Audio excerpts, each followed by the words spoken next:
Hi everyone, welcome to our live session on how to craft a winning CV and LinkedIn profile that get you interviews. In Module 1, we introduced the full job search strategy. Let's quickly recap the key elements.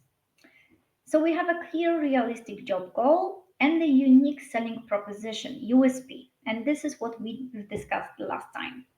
Then we have two tailored CVs and an optimized LinkedIn profile, strategic use of all four job hunting channels, and finally, interview preparation, especially for online formats. And today, we will focus on the CV and LinkedIn profile, what they need to accomplish, how to structure them, and how to align them with both the market and the algorithm. Let's start with a simple but a very important reminder. The goal of your CV is not to get you a job, it's to get you invited to an interview. The distinction changes everything. It shapes how we write and design CVs. Think of the recruitment process like a video game. You need to unlock each level to move forward. And the first level is your email subject line. If it's not relevant or clear, your message may be ignored or deleted without even being opened. Next comes the cover email. Will it prompt the reader to open your CV or will they move on? Every touch point is a filter. And then it comes the CV. If it doesn't clearly show relevance or match the reader's expectations, it might be discarded within seconds. If it does pass, you move on to the screening call. And after that, if the calls go well, you're invited to a third interview and then a second interview. And finally, hopefully, you receive an offer. But none of this happens if your CV doesn't work.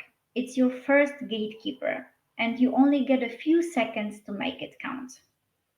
Here are three basic rules for writing a good CV. It must it must be written with the reader, so your audience, your target group in mind. It must be mistake free. It must work for both humans and algorithms. And keep in mind, part of the interview already happens on screen when someone reviews your documents or LinkedIn profile. But who's actually your audience of your CV? In some cases, it's human, often your potential boss. In others, it's a recruiter or coordinator reviewing dozens of applications. And sometimes it's not a person at all, but a database or an algorithm. Think of it like this. If you apply directly by email or through a decision maker, your CV will likely be reviewed by a human. If you apply via large company's job portal, it may first go through an applicant tracking system, ATS, and in some cases, your CV goes straight into a database for future use. That's why we recommend preparing actually two versions of your CV, one optimized for humans and one formatted specifically for ATS. We'll talk more about that later in the session. And let's now pause for a quick reality check. Recruiters are definitely overwhelmed. On average, they receive 50 unsolicited CVs per day. That's about 250 CVs per week, or 1,000 CVs per month, or over 12,000 CVs per year. And that's on top of managing 5 to 15 active recruitment projects and delivering their own KPIs. This is why clarity and relevance of your CV are non-negotiable. If you don't make your value obvious quickly, you may be skipped. Let's do a quick exercise to show you how CVs are typically evaluated. Imagine you are a recruiter. You open a CV and you spend just a few seconds scanning it. Your brain starts making fast decisions. What kind of roles might this person be suited for? Does anything stand out? Do I want to keep reading? And let's look at two examples to see this in action. And I will actually give you more than 7 to 10 seconds as for the recruiter test. I will give you 30 seconds as you don't have the process exercised yet. Here's the first version of a real CV. Take a few seconds to scan it as a recruiter would. What jumps out? What three words do you remember about the CV? What role would you recruit this candidate for? And 30 seconds starts now. Now, I will show you the updated version of the same person's CVs, of the same person's CV, though it was revised using best practices. Again, take 30 seconds to scan it as a recruiter would. What jumps out? What three words do you remember about the CV? What role would you recruit this candidate for? When we compare both versions side by side, the difference is clear. The second version, so on the right, is easier to scan, has more consistent structure, and communicates the candidate's value more effectively. This is what a few formatting and content changes can do. Let's move to a second example. This is the before version of another CV. Again, take a moment to evaluate. What role would you recruit this person for? Do any keywords or impressions stand out? Okay, and here's the after version. Same person, improved CV. Again, ask yourself the same questions. What does the CV say at first glance? Do you have a clearer idea of this person's professional identity? And again, when we compare both versions side by side, notice how the updated CV on the right has a better hierarchy, uses consistent formatting, which is very helpful when you scan through the document, highlights achievements, and guides the reader more effectively. These are small changes with big impact. So, what I hope you now see and understand is that your CV needs to pass the relevance and clarity test in seconds. If your message isn't immediately obvious to a recruiter, if they need to guess or dig for your value, they'll move on to the next, simply easier profile. Structure and content must work together to get you to the next stage. Let's now look at what a good CV should actually contain. The basic structure includes a clear header with your contact details, a profile summary that communicates your value, professional experience in reverse chronological order, your education, and finally additional information like tools, languages, certifications, or volunteering activities. Remember that just having the right sections isn't enough. You have to make sure the content is relevant and strategic. So ask yourself, what's actually relevant to the roles I'm targeting? What's obvious and doesn't need to be explained? And what's not obvious and should be clarified? What's too generic or not concrete enough? And is there simply too much detail? Think of it as an editing your own story. Focus on what matters to the reader. And let's talk about the layout trick that helps with clarity. Batching. This means grouping together roles within the same company. We use this solution to avoid looking like a jumper and to show progression and promotions clearly. Instead of listing every title separately, you can combine them under one employer. Batching is especially helpful when you've had several internal moves or title changes. But definitely don't overdo it. If you've been with a company for more than 7 to 10 years, grouping everything together might actually hide your growth. So, in that case, it's better to split the entry into 2 or 3 phases. So, in other words, always ask yourself what's the clearest way to show value and progression. So, to sum up, use batching if it simplifies the story and avoid it if it makes your CV too vague or too dense. So, as always, the key is clarity and relevance. And right now on the screen, you can see 2 examples of batched positions. Of course, the description of the roles follow.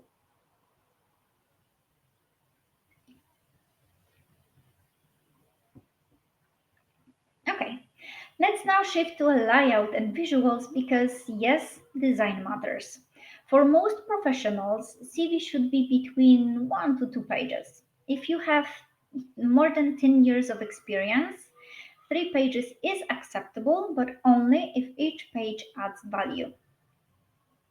Then the photo depends on geography. In the US, it's often discouraged. In Europe, it's generally more common. If you include a photo, make sure the color scheme and design of the document work well together. Stick to 3 colors max. Avoid bold or fluorescent colors unless your field allows for creativity. Keep it professional and clean. Use no more than 2 fonts to not to distract the reader, and stick to a single column layout. All that improves readability. The goal is to look professional and polished while still letting your personality shine through. Wise use of fonts and colors can help you stand out without being distracting. If you do include a photo, make sure it's high quality with neutral background, not outside or in poor lighting. Taken in a professional clothing as it for a real interview, and a true reflection of how you would look like in a business context. So avoid over editing, selfies, and cut out images from group photos. You might have heard it before, but it's worth repeating, and we really mean it. Proofread, proofread, proofread, and then proofread again. Typos, formatting issues, or inconsistent language are some of the most common reasons strong candidates get rejected because they look messy. Here are our top tips. Read from bottom to top. It forces your brain to slow down and catch things that you would normally miss. Ask somebody else to review it for you. Fresh eyes are invaluable. Use spell check, but don't rely on it blindly. And also check margins and spacing, consistent formatting for roles, companies, and dates, bullet points and punctuation, dashes, hyphens, and even line breaks. Your CV is your professional marketing tool, so treat it that way. One final technical but important point: GDPR. If you're applying within the European Union, you need to make sure that your CV complies with data privacy regulations. Some companies include a clause in the job ad, others expect you to provide consent on your own. The truth is that GDPR compliance is primarily company driven, not candidate driven. Sorry. This means that if a company doesn't ask for a consent, technically you don't have to include it. But if they do and you don't, your application might be rejected. So better be safe than sorry. We recommend including a consent clause on your CV. And here are 3 common options. You can decide to not put any clause, which is a risky approach if the job ad requires it. That's what I mentioned before. A general clause, such as I agree to the processing of my personal data for current and future recruitment processes, and a dedicated clause that names the company. So I agree to the processing of my personal data by, and you here insert the company name, for current and future recruitment purposes. If the job ad provides specific wording, copy and paste it into your CV. I'll give you a few moments to have a look at it.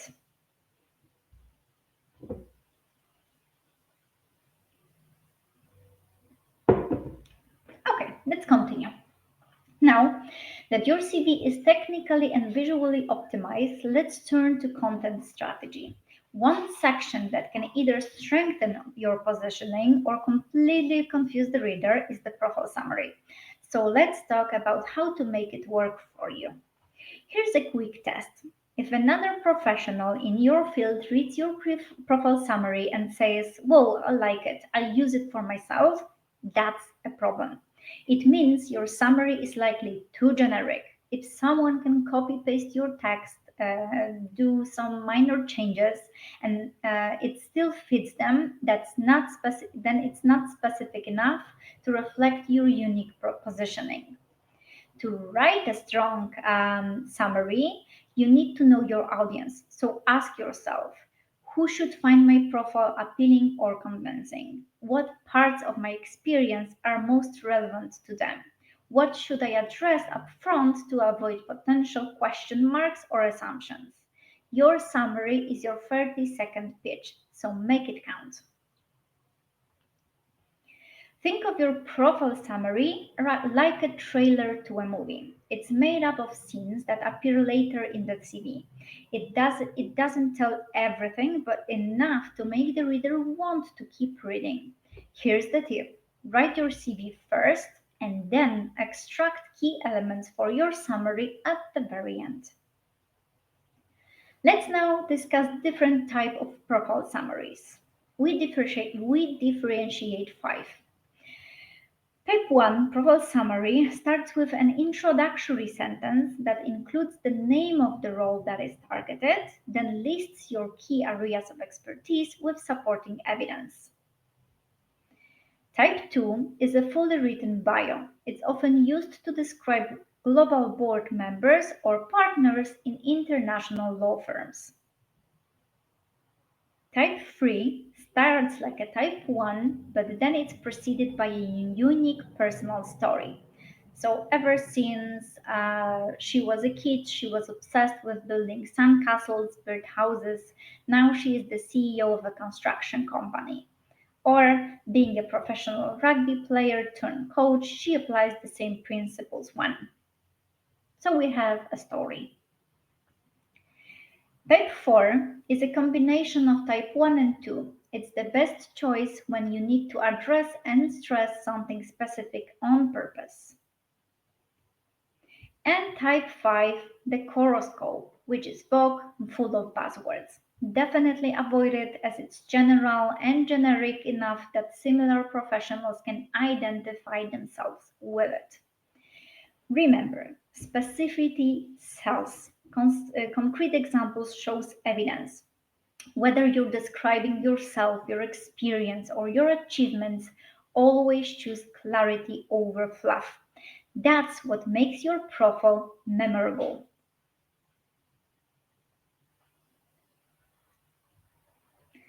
Let's now switch to a different but equally important audience for your CV. ATS, the tech that filters CVs before a human ever sees them. But let's start with the basics. ATS stands for Applicant Tracking System. Applicant meaning the candidate, and the system refers to a master database used to manage applications. It's the software many companies use to handle job applications at a scale. In other words, it's a system that allows recruiter to track, filter, and categorize candidates. Some ATSs, especially those used in English-speaking markets, go a step further. They actually compare your CV to the job ad and look for a match. So it's not just a storage tool, it also makes judgment calls based on relevance. To put it simply, an ATS scans your CV for the keywords from the job description or the ones added in the background by the recruiter, and they look for a match. If those keywords aren't in your CV, you may be rejected automatically even if you're a strong candidate. That's why tailoring your documents for each application is no longer optional. But you may wonder, why do companies use ATS? They simply save time and money, especially when there are hundreds of applicants.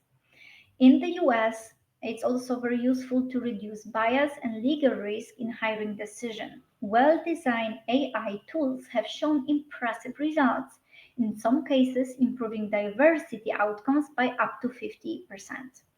And of course, it keeps everything in one place. It's easy for HR teams to track where candidates are in the pipeline and to collaborate across departments.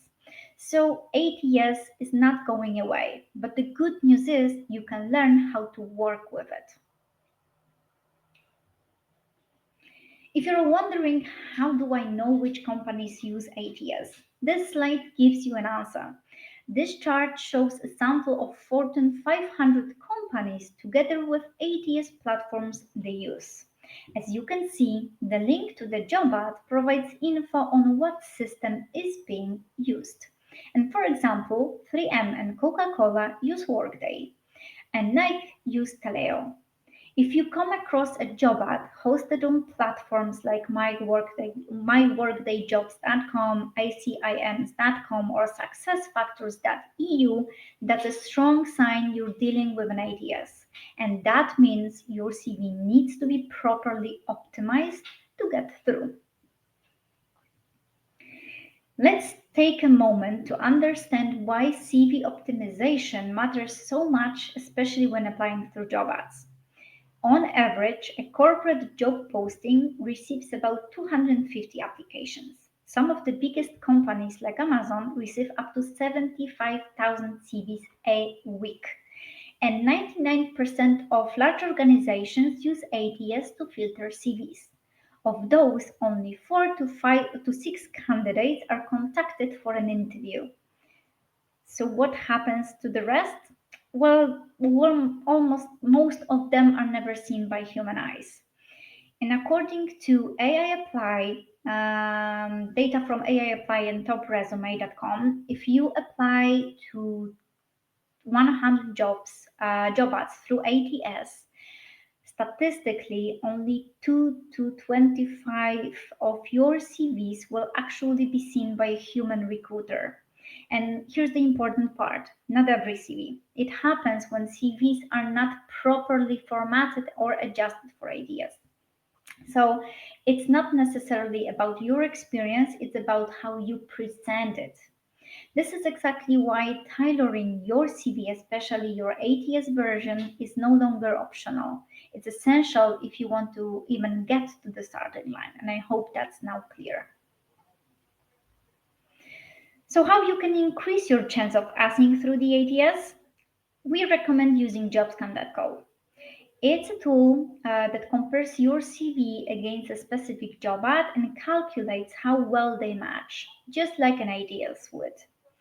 We chose JobScan because its algorithm is based on the most commonly used ATS platform, though not every platform on the market.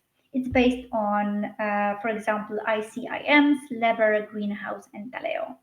You get 2 free scans per month, and if you need more, you can use incognito mode in your browser to extend access. Now let me show you how small changes can make a big difference when it comes to ATS optimization.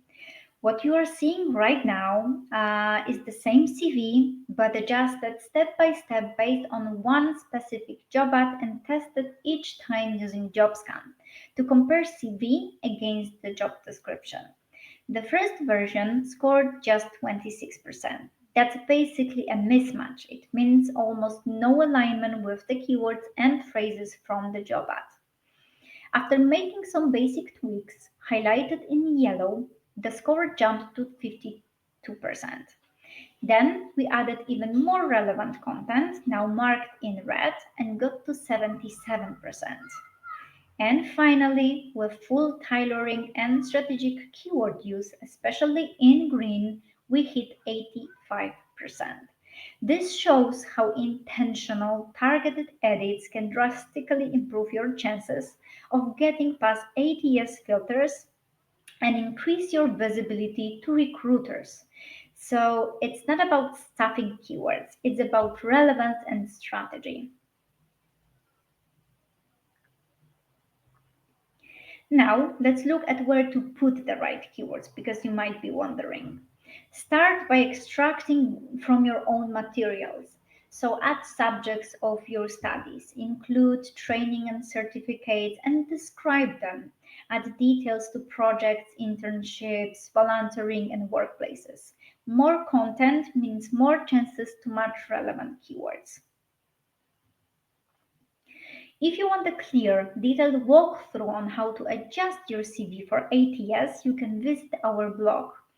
We've prepared a step-by-step ATS guide and the link will be in the comment section. This guide includes formatting tips, keyword placement, and what to avoid, like headers, tables, graphics in your ATS version. We'll now transition from the CV to your LinkedIn profile, which plays a huge role in your job search from both human and algorithm perspective. Everything we've just covered, structure, keywords, clarity, also applies here. Let's walk through LinkedIn optimization step by step together. Let's now talk about something small but very powerful, your LinkedIn profile link. By default, LinkedIn gives you a long random link looking URL, but you can and definitely should personalize it as it shows you understand how LinkedIn works and it simply looks more professional. This small tweaks signals you understand the platform and it's simply easier to include on your CV, email signature, and business card. Here's how to do it. Go to your LinkedIn profile settings, edit your public profile URL, and then edit it.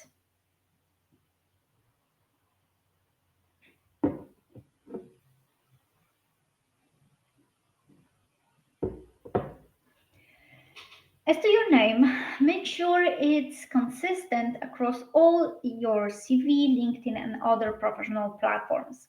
Stick to a standard professional format, for example, first name plus last name.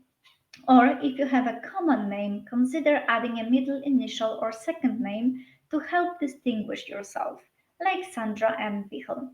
Avoid nicknames, unusual symbols, or extra titles. Consistency helps recruiters find and recognize you easily, and you don't want to be missed. Let's move to one of the most visible parts of your profile, so your headline. This is what people see in search results, so it needs to position you clearly and professionally. Avoid using your current title only, unless it's very strategic, of course. Instead, use a headline that reflects the role you're aiming for. Keep it concise and avoid academic or corporate titles. Here's what we recommend. Make sure your headline positions you within your target group. It's one of the key elements that decides whether someone clicks on your profile. And very important, we recommend you not to use actively looking or open to work in your headline. That's not your professional identity. It's your current situation. Your headline should say who you are and not what you are struggling with.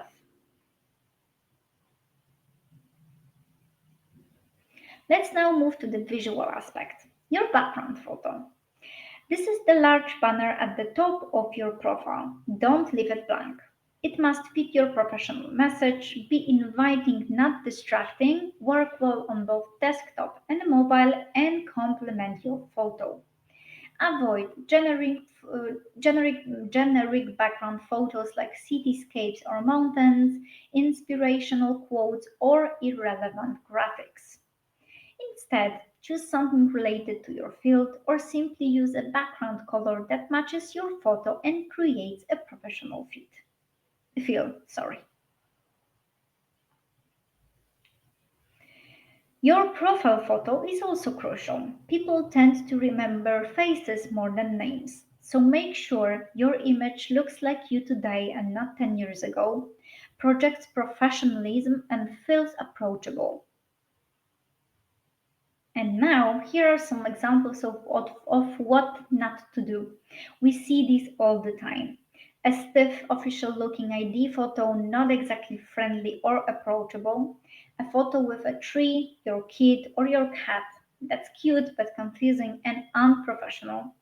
Flirty eyes or a dating app vibe. Definitely not professional. Bad quality, so blurry, pixelated, or too dark to see your face. A group photo where you're so hidden that it turns into a guessing game. A selfie, also definitely not professional, and the angle usually gives it away. And a great shot from a party or vacation, even if you look amazing, it's the wrong context. Use a professional looking headshot. It doesn't have to be taken in a studio. More about that in a second. A few quick tips for taking a strong photo. Use natural lighting. Stand in front of a neutral background. Dress if you were going to a job interview. Look into the camera and smile naturally. If you want a step-by-step guide, visit our blog post on 7 tips on how to take a good CV photo with your phone. So you can use it for the CV and for the LinkedIn profile as well. You will find the link in the comment section. The next part is often overlooked. Your industry selection. LinkedIn allows you to choose only one, and many people forget to update it. So if you're planning to switch industries, choose the one you are targeting and not the one you are leaving. This increases your visibility among your target audience. Now let's dive into the About section, also known as your profile summary. This section sits right below your headline and photo. It's where you can summarize your value, goals, and positioning in your own words. Here's how we evaluate profile summaries. 1 point for unprofessional and or overly generic. 3 points for neutral, okay, but still generic. And 5, which means specific, professional, and unique. Aim for a 4 or 5. That's where you clearly differentiate yourself. And here I will show you 3 anonymized examples of real profile summaries. If you can't tell what profession is behind each one, that's a red flag. You want your summary to signal your function clearly. Fun fact, all 3 of these came from HR managers in the US, yet none of them use that term. So when composing your summary, start with the human reader in mind and use a clear and specific introduction. Then think of the algorithm, include relevant keywords naturally. So start with the meaning and then follow with the mechanics. Let's look at first example of a well-written profile summary. This is one from a senior finance executive. And we have finance director CFO with 10 years of international experience in finance analysis and reporting, forecasting and budgeting, controlling and accounting, audit team management up to 10 people, in charge of 5 countries: Poland, Hungary, Romania, Czech, and Slovakia, taxes, process optimization, and change management. Experience in the service sector, e-commerce and media industry, retail and consulting, Big Four, gain both in international mature corporations and in startup environment. And then we have a list of skills. So notice how it starts with a clear professional identity, finance director slash CFO, summarizes years of experience and geographic scope, gives concrete numbers, responsible for 10 people, 5 countries, mentions both industry exposure and functional expertise, and ends with a compact list of skills and keywords. This type of summary works well because it's structured, specific, and aligned with what recruiters search for. Now, here's a different kind of an example from someone at the very beginning of their career.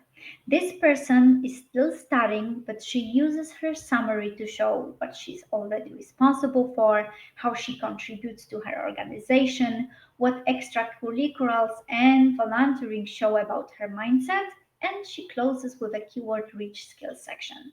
So, as you can see, even without years of experience, this summary shows credibility, initiative, and potential, which is exactly what recruiters want to see in profiles. I will give you a few moments to read through it. So remember, your summary isn't just for you, it's for the reader. So avoid cliches like results oriented team player or seasoned leader that don't mean anything and everybody can use them. Be concrete, use numbers, mention industries, technologies, or geographies. And if you want help, read our blog post. Stop sounding like a horoscope. Fix your LinkedIn summary, and you'll find the link in the comment section. Now let's look at the experience section. This is where a lot of candidates make a critical mistake. They either copy paste their entire CVs or leave it completely blank. Neither is a good strategy. Here's what you need to do instead. Include keywords that recruiters and ATS might search for. Highlight what's interesting or relevant from the perspective of your target audience. Give them a reason to reach out and say, "Can you send me your CV?" Let's now look at some other sections of your CV or of your LinkedIn profile, often underestimated but very impactful. Start with languages. This is especially important if you're targeting international roles or companies that value multilingual communication. Make sure your proficiency levels are accurate and up to date. Then we have skills. This is where LinkedIn algorithm looks closely, so be strategic. Use job ads as a reference. Add relevant high demand skills. Remove ones that are no longer aligned with your goals. And ask for endorsements from people who've worked with you. And finally, recommendations. A well written recommendation builds credibility. Recruiters and decision makers definitely do read them, especially if they're recent, specific, and from credible sources. Each of these sections should support your overall positioning. If something feels out of place or outdated, clean it up. And for a full step-by-step breakdown on how to build a solid LinkedIn profile, check out our blog guide. It walks you through each section, what to include, what to avoid, and how to make the most of LinkedIn's features. You'll find the link in the comment section.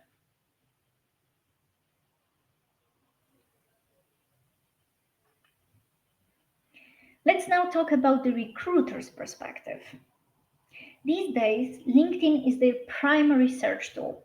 It's often the first place they go to find candidates. And yes, some still check internal database, ask for referrals, or use platforms like Sync or simply attend events to meet candidates. But the reality is, if you're not visible on LinkedIn, you are not likely visible at all. So if your profile isn't optimized, you're missing out on being found. And your goal is to be a needle in a haystack that actually gets noticed. To understand more in more detail how recruiters really use LinkedIn, check out our blog post, "Are You a Needle in a Haystack?" on LinkedIn. You will find the link in the comment section as usual.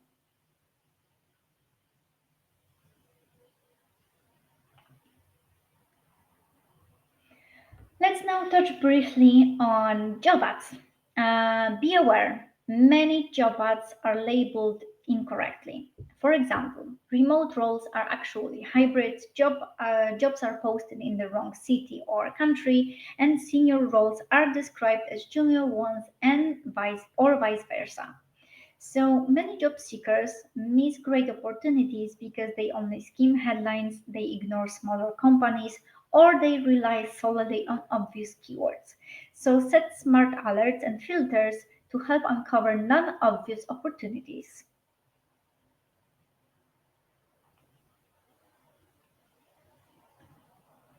And here's your checklist for an optimized LinkedIn profile.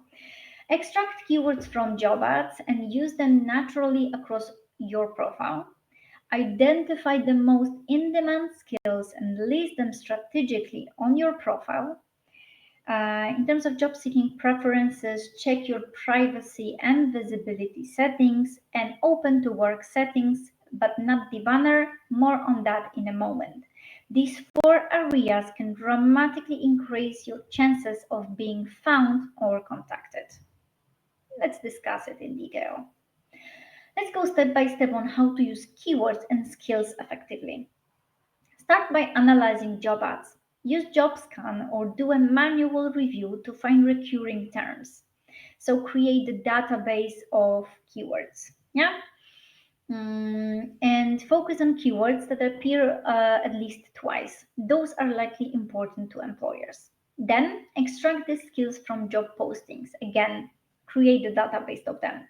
Often there's a dedicated skills section. Use it as a checklist. The more often a skill appears across multiple roles you're targeting, the more important it becomes. So these aren't just buzzwords. These are the keywords for the research that actually recruiters use when they research LinkedIn. Once you've identified the right keywords and skills, it's time to integrate them into your profile. Here's how. You can put them in the skills section, but remember to remove everything outdated or irrelevant. Keep only the most relevant skills for your target role. Ask for more colleagues from our managers to endorse your top ones.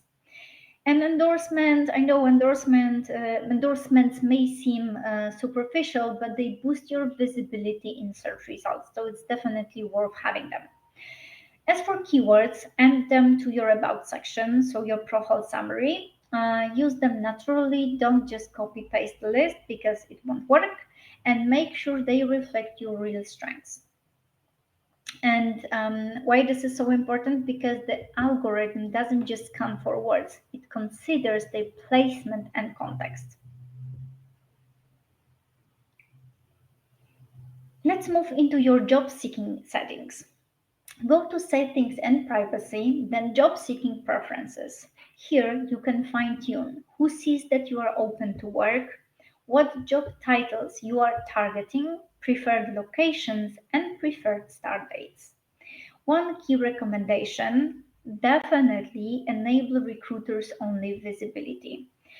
Don't use the green open to work banner, especially at senior levels. It often gets misinterpreted and can lower perceived value. Instead, turn on the discrete version visible only to recruiters. And if you are wondering why we recommend not to use open to work green frame, you can read more about our insights from our poll that we organized on LinkedIn and in our blog post. Forget open to work, what to do instead. As always, the link will be in the comment section.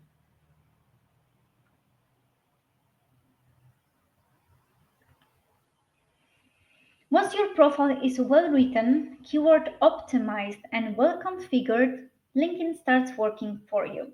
The algorithm begins to recommend your profile to recruiters, match you with job postings, and improve your visibility in search results.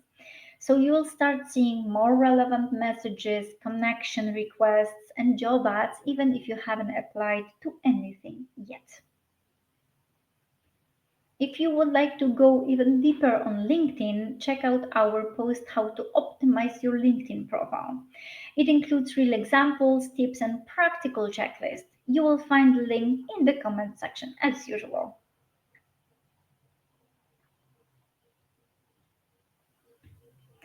One final quick tip: follow the LinkedIn company pages of your target employers. It's useful because when someone with a recruiter account from the company searches LinkedIn, followers of the page are flagged as most likely to reply. In other words, following the right company can boost your visibility in recruiter searches. It's a small detail, but can be a powerful one. Okay, let's recap the most important elements of your LinkedIn profile. In your profile summary, speak to the human first, then the algorithm. Make sure that your profile summary is unique and you implement keywords. Throughout your profile, naturally spring those keywords. Use real job ads to identify in demand skills and ideally get them endorsed. These details make a real difference in your visibility and response rate. Okay, thank you again for joining today's session. I hope you are leaving with more clarity and structure and motivation to take your next step.